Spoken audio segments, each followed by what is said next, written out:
Internet एक ऐसा माध्यम है जो सारी दुनिया को एक प्लेटफॉर्म से जोड़ता है। इंटरनेट के जरिए आप देश विदेश से जुड़ी कोई भी जानकारी आसानी से ले सकते हैं, चाहे फिर वो पॉलिटिकल हो, बच्चों की पढ़ाई से रिलेटेड हो, सैर सपाटे के लिए कहीं जाने का प्लान कर रहे हो, नई टेक्नोलॉजी से जुड़ी हो। कहने का मतलब है हर एक जानकारी आप इंटरनेट से जुटा सकते हैं। तो है ना इंटरनेट एक कमाल का टूल। इस कमाल के टूल का इस्तेमाल आप बैंकिंग और मनी इन्वेस्टमेंट में कैसे करें, साथ ही सरकार आपके आर्थिक और सामाजिक विकास के लिए जो योजनाएं लेकर आती है, उन सरकारी योजनाओं की जानकारी घर बैठे इंटरनेट के जरिए आपको कैसे मिल सकती है, ये जानकारी देने के लिए हम हर सप्ताह हाजिर होते हैं लेकर प्रोग्राम डिजिटल किसान। नमस्कार, स्वागत है आपका प्रोग्राम डिजिटल किसान में। मैं हूं आपके साथ रिंकी त्यागी। जैसा कि आप जानते ही हैं, हमारे इस प्रोग्राम में है दो सेगमेंट, पहला अर्थनीति और दूसरा सेगमेंट है सरकारी योजनाओं से लाभ। तो शुरू करते हैं अपना पहला segment, अर्थनीति।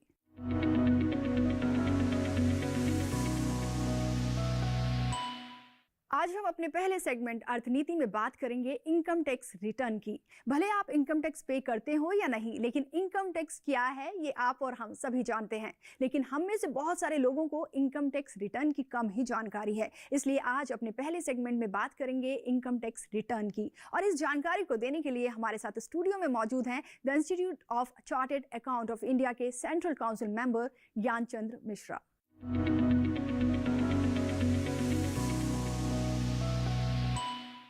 Welcome to our studio Gyanchandra ji. और जैसा कि आज आप जानते हैं कि हम बात करने वाले हैं इनकम टैक्स रिटर्न के बारे में, तो उससे पहले मैं चाहूँगी कि आप हमारे व्यूअर्स को थोड़ा सा इनकम टैक्स के बारे में पहले बता दें। इनकम टैक्स एक ऐसा टैक्स है जिसको हम डायरेक्ट टैक्स भी बोलते हैं। ये हमारे व्यक्तियों द्वारा, कोई भी व्यक्ति द्वारा जो इनकम कमाया जाता है उस पर टैक्स लगता है। सो कोई भी व्यक्ति, किसी भी 5 तरह के मद दिए गए हैं इनकम टैक्स एक्ट में जिन पर हमें टैक्स देना होता है, उन 5 मदों में किसी मद पे अगर उसने इनकम कमाया है किसी व्यक्ति ने, व्यक्ति का मतलब सिर्फ इंडिविजुअल नहीं है, व्यक्ति का मतलब यहाँ एक इंडिविजुअल व्यक्ति भी है, फर्म भी है, कंपनी भी है, एचयूएफ भी है, एसोसिएशन ऑफ पर्सन है। सो किसी भी व्यक्ति ने अगर किसी तरह का कोई इनकम किसी साल में कमाया है तो उस पर उसको निर्धारित टैक्स स्लैब पर टैक्स देना होता है सरकार को, उसको हम इनकम टैक्स बोलते हैं। तो अब हम चाहेंगे ज्ञानचंद्र जी, अब आप हमें बताएं कि इनकम टैक्स रिटर्न जब हम कहते हैं तो इसका क्या मतलब होता है। इनकम टैक्स रिटर्न हमारा होता है जो हमने पूरे साल में इनकम कमाया है, उस इनकम को विभिन्न जो हमारे मद में बांटा गया है इनकम टैक्स डिपार्टमेंट द्वारा, सरकार द्वारा, सो उन विभिन्न मदों में उसको हम अलग अलग विभाजित करके दिखाते हैं। कितना छूट है वो उस पर दिखाते हैं, कितनी टैक्स लाइबिलिटी हमारी बन रही है वो उस पर दिखाते हैं, और उस टैक्स लाइबिलिटी को पेमेंट किस तरीके से हमने भुगतान किया सरकार को, उसका भी उसमें डिटेल हम डालते हैं। जब हम बात करते हैं इनकम टैक्स रिटर्न की, तो क्या ये वही लोग फाइल करते हैं जिन पर इनकम टैक्स लगता है, या सभी लोग फाइल कर सकते हैं? और एट प्रेजेंट अभी जो स्लैब है टैक्स का वो क्या है, सैलरी स्लैब? इनकम टैक्स में ऐसा कोई प्रावधान नहीं है कि जो व्यक्ति का इनकम एक स्लैब के नीचे है उसको रिटर्न नहीं फाइल करना है वो, लेकिन ये जरूर प्रावधान है कि एक लिमिट के ऊपर अगर आपकी इनकम है, स्लैब के ऊपर इनकम है, तो आपको रिटर्न जरूर फाइल करना है। वो स्लैब का जो अभी है वो मिनिमम है 2,50,000 रुपये, कि 2,50,000 रुपये से अगर व्यक्ति का इनकम ज़्यादा है तो उसको इनकम टैक्स रिटर्न निश्चित तौर पे फाइल करना चाहिए। जी, कितनी इनकम वाला इनकम टैक्स के दायरे में आ जाता है? 2,50,000 से ऊपर की इनकम अगर है कोई भी व्यक्ति है तो उसको इनकम टैक्स के दायरे में है वो। अब आता है कि इसमें बाकी कैलकुलेशंस होते हैं, जैसे उसको डिडक्शंस कितना मिल रहा है, एग्जेम्पशंस क्या मिल रहा है। तो आप हमें बताएं कि इनकम टैक्स रिटर्न किस तरह से फाइल किया जाता है। इसमें इनकम टैक्स एक्ट जो है उसमें सभी मदों को 5 हिस्से में बांटा गया है। सबसे पहला जो हमारा हेड है इनकम का, वह है इनकम फ्रॉम सैलरी, कि आदमी वेतन से कितना आय करता है। दूसरा इनकम का जो हेड है इनकम फ्रॉम हाउस प्रॉपर्टी है, किसी के पास मकान है, उस मकान को किराए पे लगाता है, उस किराए से क्या उसको आय हो रहा है। तीसरा होता है इनकम फ्रॉम बिजनेस और प्रोफेशन, कोई आदमी बिजनेस करता है या कोई आदमी प्रोफेशन करता है। प्रोफेशन मतलब लॉयर्स हो गए, चार्टर्ड अकाउंटेंट हो गए, डॉक्टर हो गए, इंजीनियर हो गए, आर्किटेक्ट हो गए, सेल्फ एम्प्लॉयड। सो उससे इनकम होती है। चौथा जो इनकम का हेड है वो हमारा होता है कैपिटल गेन। कैपिटल गेन क्या होता है कि जब हम कोई प्रॉपर्टी या कोई ट्रांसफरेबल असेट ले करके बेचते हैं तो उससे जो इनकम आती है उसको हम कैपिटल गेन के अंदर में ले जाते हैं। और पांचवा जो है वो हमारा रेजिडुअल है, वो हमारा अदर सोर्सेस, कि इन चारों को छोड़ के अगर कोई व्यक्ति कहीं से कोई इनकम पाता है तो वो पांचवें वाले हेड में जाकर के टैक्सेबल होता है। सो इस तरीके से इन पांचों हेड में पहले इनकम को हम बांटते हैं, फिर जो हमें सरकार से कुछ उपलब्ध कराए गए एग्जेम्पशंस हैं और कुछ हमें डिडक्शंस हैं उनको हम अवेल करते हैं।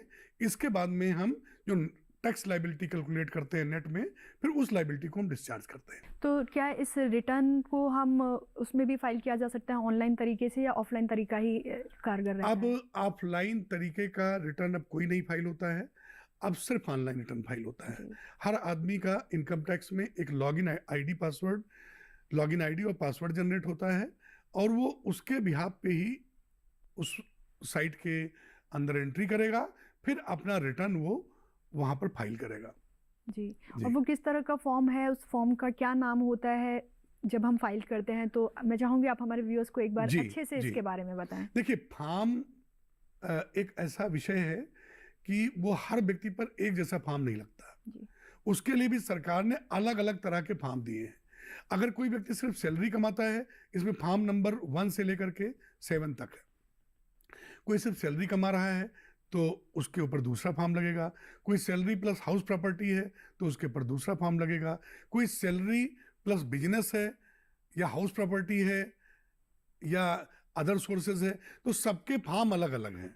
बिजनेसमैन के लिए तो बिल्कुल अलग फॉर्म है, लेकिन सैलरीड और सैलरीड प्लस हाउस प्रॉपर्टी उनके लिए अलग फॉर्म बताए गए हैं। इसलिए मैं ये जरूर सबको एक अपनी तरफ से एक सबको आग्रह करना चाहूँगा कि आप रिटर्न फाइल करने के पहले ज़रूर प्रयास करें कि आप किसी एक्सपर्ट का ओपिनियन ले लें।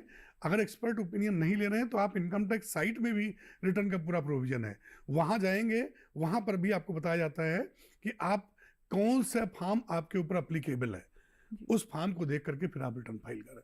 और अगर बात करें फॉर्म नंबर 16 की, किन लोगों को भरना होता है, क्या यूज़ होता है इसका? फॉर्म नंबर 16 होता है जो कोई एम्प्लॉयर अपने एम्प्लॉय के टीडीएस के लिए इशू करता है, या कोई डिडक्टर अपने डिडक्टी के लिए, हम टीडीएस काटा है हमने किसी का, तो उसको हम फॉर्म 16 इशू करते हैं।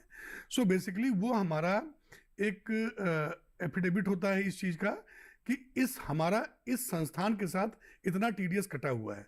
सो फॉर्म नंबर 16 बेसिकली एक इंडिकेटर है कि हमारा कितने इनकम पर किस संस्थान ने कितना टीडीएस काट रखा है। रिटर्न भरते समय फॉर्म नंबर 16 जरूरी नहीं कि उसकी इनकम ही फाइनल इनकम है, वो जो टैक्स पेई है वो बताता है कि हमारी फाइनल इनकम ये है। वो उसके बैंक स्टेटमेंट से, उसके इनकम के सोर्सेस से उसको समझना होता है कि आपको किस आइटम पर कितना टैक्स देना है। सो फॉर्म 16 एक पार्ट है, फॉर्म 16 टैक्स फॉर्म नहीं है। तो हम आपसे ये भी जानना चाहेंगे कि साल में कितनी बार ये भरा जा सकता है और लास्ट इसकी क्या डेट होती है, किस महीने में ये भरा जा सकता है? जो हमारे इंडिविजुअल्स हैं और नॉन टैक्स ऑडिट फर्म्स हैं, उनके सबके लिए हमारा इनकम टैक्स भरने का लास्ट डेट 31 जुलाई है, 31 जुलाई 2023 है। अब 31 जुलाई के पहले हम अपना रिटर्न भर सकते हैं।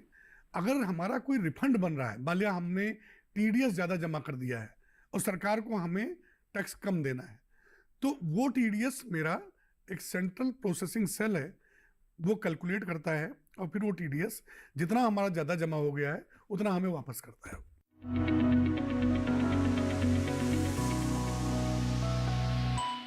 इनकम टैक्स रिटर्न के बारे में अभी और बहुत कुछ जानेंगे अपने एक्सपर्ट से, लेकिन यहाँ रुकेंगे फिलहाल एक ब्रेक के लिए। कहीं जाइएगा नहीं, बने रहिए हमारे साथ डीडी किसान पर।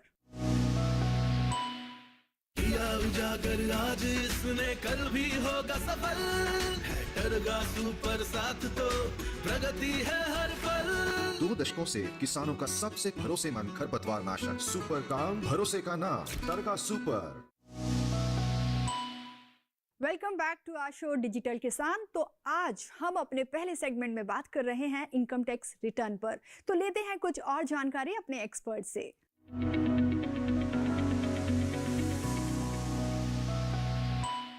तो एक बार फिर स्वागत करते हैं हम आपका अपने स्टूडियो और अपने प्रोग्राम डिजिटल किसान में। अगर कोई पेयर गलत जानकारी दे देता है इस रिटर्न फाइल करने के दौरान, तो ऐसे उसमें क्या किया जाता है? ऐसे के लिए दो व्यवस्था है। पहली व्यवस्था होती है कि रिटर्न को हम रिवाइज कर सकते हैं। उसके लिए सरकार हमें कुछ समय अवधि देता है कि आप इतने समय तक रिटर्न रिवाइज कर सकते हो। अगर उसमें भी हम नहीं कर पाए तो दूसरी व्यवस्था क्या होती है कि एक सेक्शन है इनकम टैक्स में, सेक्शन 154 में जाकर के हम जो मिस्टेक हमने किया है उस मिस्टेक को अपने असेसिंग ऑफिसर को सूचित कर देते हैं कि ये हमसे रिटर्न फाइलिंग के दौरान एक गलती हो गई है, तो इसका मैं सुधार करना चाहता हूँ। तो जो हमारा असेसिंग ऑफिसर इनकम टैक्स का होता है वो उन हमारी गलतियों को ध्यान में रखते हुए हमारा कंप्यूटेशन बना करके और हमारे रिटर्न को सही कर देता है। आपने बताया था कि 31 जुलाई लास्ट होती है, जी। लेकिन ये डेट अगर क्रॉस हो जाए, कोई गलती से ना कर पाए, याद ना रहे, तो क्या एक और मौका मिलता है ये फाइल करने जी का? बिल्कुल, ये सब बहुत सही प्रश्न है आपका। जब कोई व्यक्ति 31 जुलाई तक रिटर्न नहीं डाल पाया, जो लास्ट डेट है, तो उसको डालने की समयावधि आगे तक की रखी जाती है। जी। उसको हम बिलेटेड रिटर्न कहते हैं। बिलेटेड रिटर्न के लिए सरकार अलग से टाइमलाइन हमारे इनकम टैक्स एक्ट में देता है। उस अवधि तक भी हम रिटर्न अगर फाइल कर देते हैं तो वो मेरा वैलिड रिटर्न माना जाएगा। ज्ञानचंद्र जी, एक टर्म होती है एडवांस टैक्स। जी, एडवांस टैक्स क्या है और ये कौन लोग जमा कर सकते हैं? एडवांस टैक्स बेसिकली किसी भी व्यक्ति का जो पूरा इनकम है उस पर सरकार ने बोला है कि आप इनकम टैक्स रिटर्न भरते समय ही आपको टैक्स नहीं जमा करना है। आपको ध्यान रखना है कि आप बीच बीच में थोड़ा थोड़ा इनकम टैक्स आप सरकार के पास जमा करते रहें। उसके दो फायदे हैं। एक तो अगर आपके ऊपर एडवांस टैक्स एप्लीकेबल है और आपने जमा नहीं किया है तो आपको उस पर अलग से ब्याज देना पड़ता है, और अगर आपने टाइम से जमा कर दिया तो जो आपका टैक्स लायबिलिटी आगे निकलने वाला है उस पर जो आपको ब्याज देना पड़ेगा वो ब्याज नहीं लगेगा। सो उसके लिए सरकार ने 4 डेट रखा, 15 जून, 15 सितंबर, 15 दिसंबर और 15 मार्च। इन चारों डेट्स में आप एडवांस टैक्स अपना कैलकुलेट करके भर सकते हैं। अब वो कैसे होगा? वो ऐसे होगा कि हम अपनी पूरी इनकम को पहले असेस कर लें कि पूरे साल में इतना इनकम हम कमाएंगे, फिर जिस जिस पोर्शन में कमाते जा रहे हैं उस पोर्शन में हम एडवांस टैक्स भरते जाएं। सो इसको एडवांस टैक्स कहते हैं।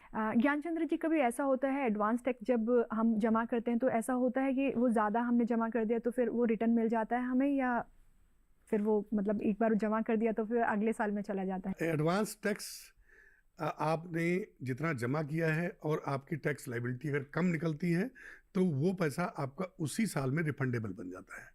अगर वो टाइम से रिफंड नहीं आता है तो उस पर भी सरकार आपको ब्याज देती है। जो टीडीएस भी फाइल करते हैं उनको भी कितने टाइम पीरियड में ये वापस मिल जाता है रिफंड? देखिए, इसका असेसमेंट का प्रोसीजर है। उस असेसमेंट जब होगा उसके बाद में मिलेगा। आजकल तो टेक्नोलॉजी इतनी फास्ट है कि बहुत बार रिटर्न की प्रोसेसिंग रिटर्न डालने के 2 दिन के अंदर हो जाता है और तुरंत पेमेंट मिल जाता है। सो अभी टेक्नोलॉजी की वजह से थिंग्स आर हैपनिंग, बहुत जल्दी हो रही हैं और लोगों को रिफंड बहुत टाइमली मिल रहा है। कभी ऐसा हो किसी के साथ ये रिफंड ना मिले, ऑन टाइम सबका आ गया हो, एक किसी का रह गया है, तो ऐसे में क्या कहीं वो कंप्लेन कर सकता है? हाँ जी, बिल्कुल कर सकता है। हमारा CPC है, सेंट्रल प्रोसेसिंग सेल है बेंगलोर में इनकम टैक्स का। उसमें हम जा करके अपने लॉगिन और ID पासवर्ड से हम उसमें कंप्लेंट दर्ज कर सकते हैं कि हमारा ये अमाउंट रिफंडेबल था जिसका अभी तक हमें रिफंड नहीं मिला है। ऐसे वो कौन से लोग हैं या ऐसे वो कौन से संस्थान हैं जो इनकम टैक्स से थोड़ी सी उनको राहत मिली हुई है? देखिए, राहत की बात अगर हम करेंगे तो सबसे पहला मैं बोलूँगा कि जो हमारे किसान भाई हैं उनको उनके एग्रीकल्चरल इनकम पे कोई टैक्स नहीं लगता है। सो एक ये है। दूसरा, हमारा NGOs हैं और रिलीजियस इंस्टीट्यूशंस हैं, NGOs हैं, जो हमारे धार्मिक संस्थान हैं या और इस तरह के हमारे समाज को सेवा देने वाले नॉन गवर्नमेंट ऑर्गेनाइजेशंस हैं, सोसाइटीज़ हैं, उनके भी इनकम पर कुछ शर्तों के साथ टैक्स नहीं लगता है अगर उन्होंने इनकम टैक्स की वो शर्तें कंप्लीट कर रखी हैं। तो आपसे ये जानना चाहेंगे कि आप हमारे व्यूअर्स को एक बार ये बताइए कि इसके भरने के फायदे क्या मिलेंगे उनको। हाँ, ये सबसे महत्वपूर्ण प्रश्न आपका है। इनकम टैक्स रिटर्न भरने का फायदा सबसे पहला जो मैं बताना चाहूँगा वो आपका अपने आप को उत्तरदायी ठहराना कि इस देश की आर्थिक प्रगति में आप एक भागीदार हैं। आपने जो टैक्स कमाया है, जो इनकम कमाया है, उस पर आपने सरकार को प्रॉपर टैक्स दिया है। दूसरा, अगर कोई व्यक्ति इनकम टैक्स रिटर्न टाइम से डाल रहा है, उसको किसी तरह का लोन लेना है बैंकों से, तो उसको बहुत मदद मिलती है। उसको बैंक तुरंत लोन देने के लिए तैयार होते हैं क्योंकि वो मानते हैं कि आप इनकम टैक्स पेई हैं और टाइम से आप इनकम टैक्स रिटर्न भरते आए हैं। तीसरा, जो सबसे महत्वपूर्ण चीज़ है कि इनकम टैक्स रिटर्न भरने के बाद जो आपने इनकम कमाई है वो आपने सरकार को आप बता चुके हैं।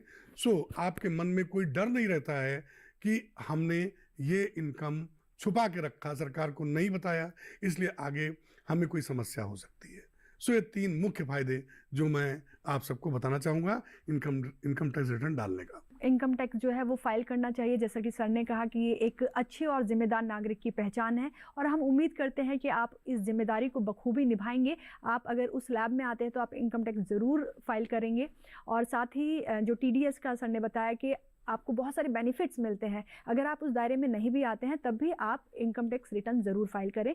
फिलहाल वक्त हो गया है अपने अगले सेगमेंट की ओर बढ़ने का।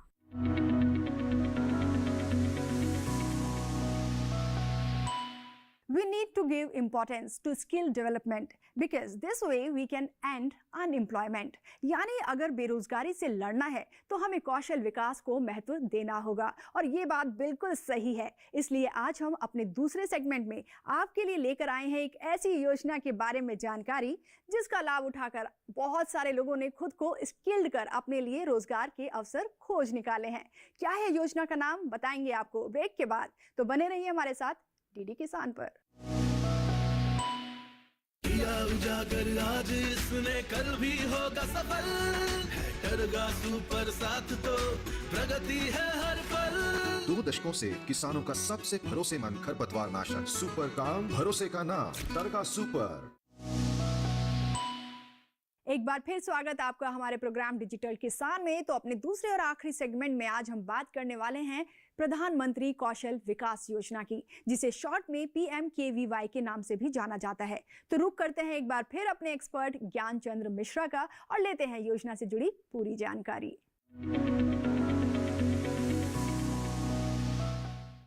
तो एक बार फिर स्वागत करते हैं हम आपका अपने स्टूडियो और अपने प्रोग्राम डिजिटल किसान में। जैसा कि आप जानते हैं आज हमारी योजना है प्रधानमंत्री कौशल विकास योजना। तो सबसे पहला सवाल तो यही बनता है कि आखिर ये योजना है क्या और जो हमारे व्यूअर्स आज हमें देख रहे हैं उनके लिए किस तरह से ये योजना फायदेमंद है। इस योजना का जो मुख्य उद्देश्य है वो समाज के हर उस तबके को जो कम पढ़ा लिखा है या नहीं पढ़ा लिखा है उसको कार्य कुशलता उसकी बढ़ा करके, उसका स्किल डेवलपमेंट कर करके और उनको मेन स्ट्रीम में ले जाना, उनको रोजगार देना, उनको रोजगार के लायक बनाना और इसके बाद में उनको स्वावलंबी बनाना है। ज्ञानचंद्र जी, आप फटाफट से हमें ये भी बता दीजिए कि इस योजना के लिए एलिजिबल कौन से लोग हैं। कोई भी व्यक्ति जो अपने स्किल को डेवलप करके आगे बढ़ना चाहता है, कम पढ़ा लिखा है, अनपढ़ है, वो सब व्यक्ति इसके लिए एलिजिबल हैं। इसमें अपने आप को एनरोल करके और योजना का लाभ ले सकते हैं जी। और अगर हम बात करें एनरोलमेंट के प्रोसेस की तो वो क्या है? इसका गवर्नमेंट का साइट है, उस साइट पे जा करके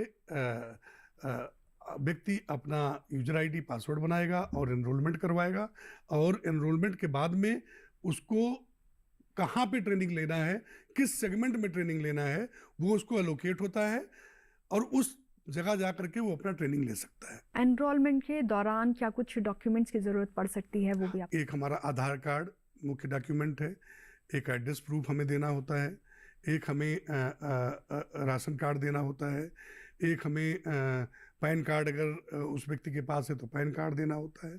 तो इस तरह ये जो हमारे आइडेंटिटी वेरिफिकेशन और एड्रेस वेरिफिकेशन के लिए शैक्षणिक योग्यताएं हैं तो उस योग्यताओं का डॉक्यूमेंट देना होता है। सो इस तरीके से शैक्षणिक योग्यता मुख्य तौर पर, इसके अलावा आईडी प्रूफ, एड्रेस प्रूफ, इन सबको दे करके हम अपने आप को एनरोल कर सकते हैं। जी, स्किल डेवलपमेंट के दौरान जो कोर्सेज इन्होंने ऐड किए हैं, किस तरह के कोर्सेज हैं वो, और किन किन विधाओं में कहें तो स्किल को डेवलप किया जा रहा है? ये स्किल डेवलपमेंट ना चौमुखी है।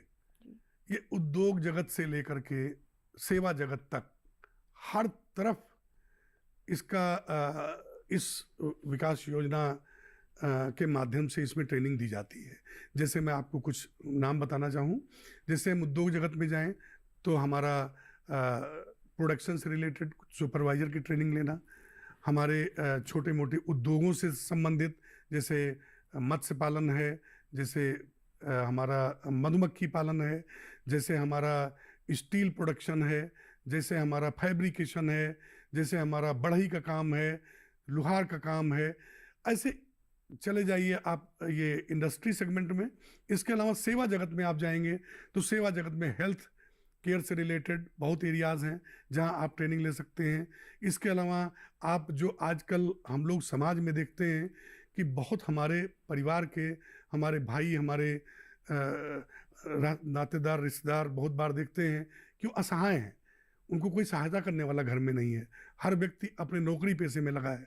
तो ऐसे व्यक्तियों को भी अलग ट्रेनिंग दे करके सरकार उनको असिस्ट करने के लिए व्यक्ति प्रोवाइड करती है। सो इस तरीके से more than 30 of the courses वो लिस्टेड हैं जिनमें आप जा करके और अपना रजिस्ट्रेशन करवाएं और उन कोर्सेज के माध्यम से अपनी कार्यकुशलता को अच्छी गति दे करके आप नौकरी और पैसा दोनों समाज में पा सकते हैं। जितने भी लोग एलिजिबल हैं वो अगर इसमें एनरोलमेंट कराते हैं तो क्या उन सभी को ट्रेनिंग दी जाती है? इसका भी अपना कोई क्राइटेरिया है? पहली चीज तो ट्रेनिंग 5 साल का होता है। दूसरा, इसके क्राइटेरिया की बात करें तो इसमें सरकार का सबको प्रमोट करने का मन है। इसमें तो यहां तक है कि अगर आप पहले से भी कोई आपने कार्यकुशलता आपके अंदर है, कोई स्किल सेट है, तो उस स्किल सेट को भी आप वहां बता करके उसका भी सर्टिफिकेट ले सकते हैं। सो ये जरूरी नहीं है कि आप नया ट्रेनिंग ही करें। अगर आप पहले से भी कार्यकुशल हैं, कुशलता आपके अंदर है, तो आपको 5 साल ट्रेनिंग के लिए जाने की जरूरत नहीं है। आपको वहाँ कुछ प्रोसेस है, उस प्रोसेस को फॉलो करना है और ये बताना है कि नहीं, हम पहले से इस कार्यकुशलता हमारे अंदर है और हमें इस तरह का काम मैं अपने लिए खुद कर सकता हूं या नौकरी कर सकता हूं। सो उसका आपको अलग से सर्टिफिकेट मिल जाता है। दूसरा, अगर आपने 5 साल की ट्रेनिंग ली है तो आपका छोटा सा एक एग्जाम होता है। उस एग्जाम के बाद में आपको एक सर्टिफिकेट मिलता है और उस सर्टिफिकेट के माध्यम से आप अपना स्वरोजगार या नौकरी जो आप चाहें अपने आप जीवन में कर सकते हैं। और ये जो ट्रेनिंग दी जाती है निःशुल्क होती है, इसकी कोई चार्ज? कोई चार्ज नहीं, ये ट्रेनिंग निःशुल्क होता है, बल्कि ये ट्रेनिंग कंप्लीट होने के बाद में सरकार कुछ इसमें स्टाइपेंड भी दे देती है।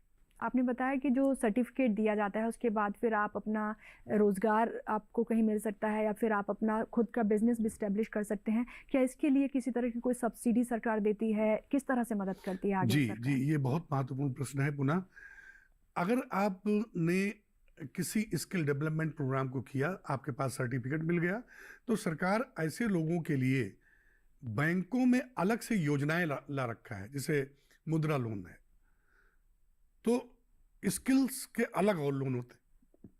सो ऐसे लोन्स में जितना लोन आप लेते हो उनमें कुछ आपको सब्सिडी भी मिल जाता है। मतलब अगर सपोज आपने 50,000 रुपये लोन लिया और आपको 20% सब्सिडी है, तो आपको 10,000 रुपये कम करके 40,000 रुपये ही बैंक को देना पड़ेगा। साथ साथ सरकार इंटरेस्ट रेट में भी सब्सिडी देती है।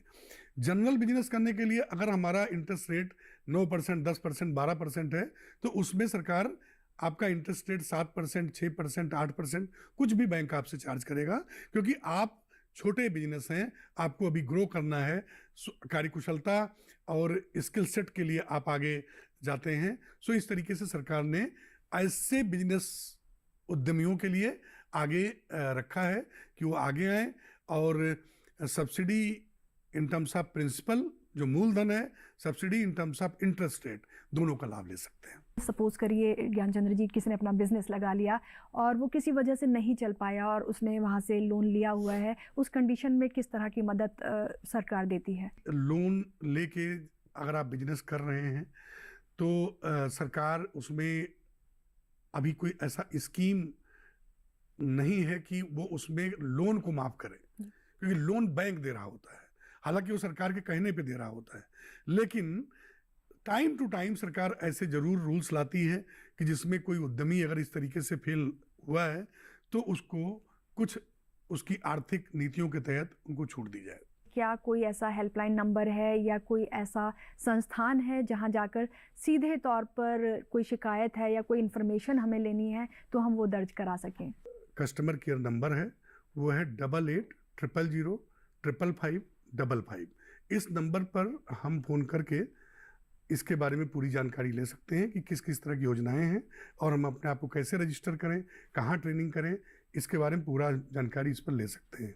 इसके साथ साथ एक हमारा वेबसाइट है जिस पे जा कर के हम अपने आप को एनरोल भी कर सकते हैं, जानकारी भी ले सकते हैं। वो है www.kvyofficial.org। आप सबसे मेरा अनुरोध है कि इन दोनों में से, चाहे फ़ोन पर चाहे वेबसाइट पर, इन दोनों में से कोई भी सुविधा प्रयोग करके आप अपने आप को स्किल सेट से मजबूत करें और देश की प्रगति में अपना सहयोग करें। काफ़ी अच्छी योजना है जो आपकी स्किल्स को डेवलप करती है और आपको काफ़ी मदद करती है रोज़गार मुहैया कराने में। उम्मीद करते हैं आपको आज ये जानकारी पसंद आई होगी। और सर, आप हमारे स्टूडियो में आए, हमें इतनी अच्छी जानकारी दी, इतने आसान शब्दों में दी, आपका हम तहे दिल से शुक्रिया अदा करते हैं। दोस्तों, प्रोग्राम को लेकर आप अपना फीडबैक हमें ज़रूर भेजें। हमारी मेल आईडी है digital.agrikisan@gmail.com। साथ ही अगर कोई सुझाव या सवाल है तब भी आप हमें इसी मेल आईडी पर मेल कर अपना सुझाव या अपना सवाल भेज सकते हैं। हम आगे भी आपके लिए बैंकिंग, मनी इन्वेस्टमेंट और सरकारी योजनाओं से जुड़ी जानकारी लेकर आते रहेंगे, क्योंकि यही जानकारी आपको बनाती है डिजिटल और स्मार्ट किसान।